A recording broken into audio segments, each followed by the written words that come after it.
Hey, what's up guys? I'm PTC. Yesterday I made a video showing off all of the brand new emotes on the public test realm, and there is a whole bunch of them. If you haven't seen that video yet, I'll put an annotation up on the screen so you can go and check it out. But this video, I want to talk about something I discovered after I had made that video.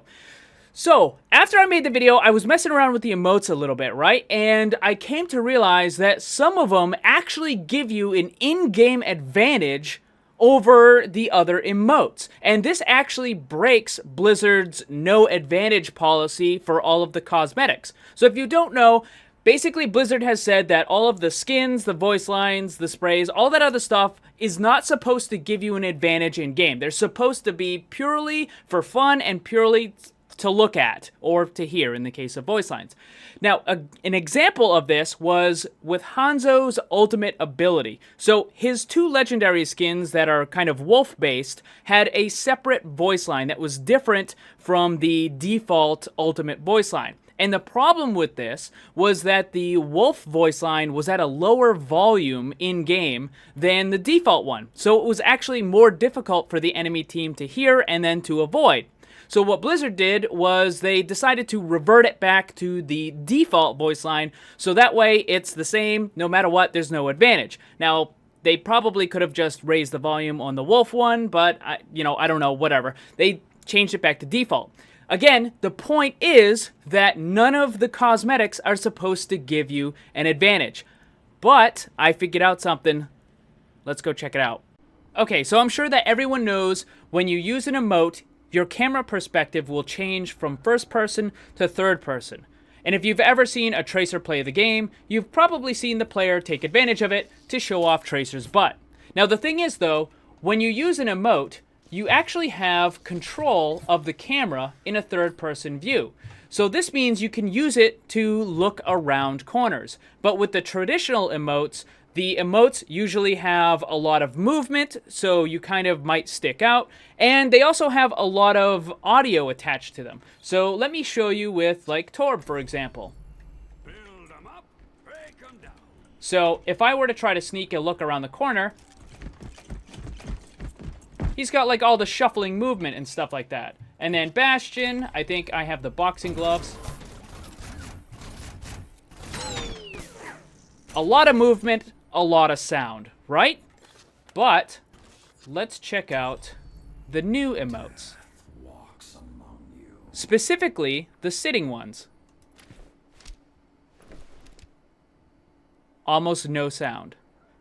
And it allows you to keep your camera basically in a permanent state of third-person view. So I can now look around wherever I want. Now, for a lot of the sitting emotes, there is a tiny amount of audio. Usually it's in the form of, like, their clothing or armor kind of rustling or something like that. With Reaper, it might be hard to hear, but you can... He's, like, tapping his finger on his gun. But it's really, really quiet. Okay, so let me show you how the new sitting emotes can actually give you an in-game advantage over the other emotes. So I'm going to head down to this corner right here, and let's say I'm on the defending team, and that little training bot down there is one of the attackers. This is one of the paths that the attackers can take to get to the point that's somewhere over there. Now, what I can do as an ambush character, Reaper probably makes best use of this. There are some other ones that can do it as well. But what I can do is I can come over to this corner right here, and I can use my emote, and now I have a permanent third-person camera to watch that avenue. They can't see me, but I can see them. So as soon as that little training bot gets close, I can break the emote, and then I can attack. Now, another situation that I can use this in is I can come over to an area like this, inside a building or something, and I can come up to the doorway right here, and I can use the emote, and then just swing the camera around, and now I can see around the wall. Now, this is pretty much only going to be really useful for defense. I don't really see many situations where an offensive character would probably want to do this, because, I mean, the whole point of offense is to go and take the point.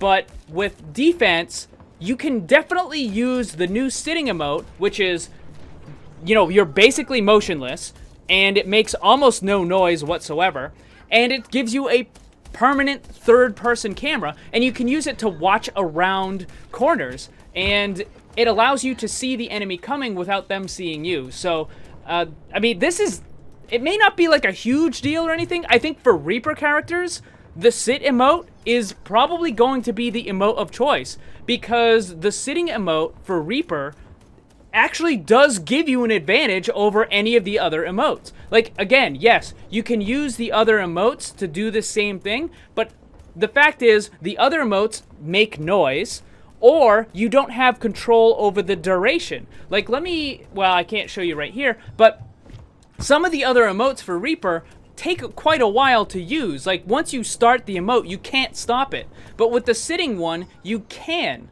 So, I mean, I don't know. Is it really that big of a deal? Maybe not.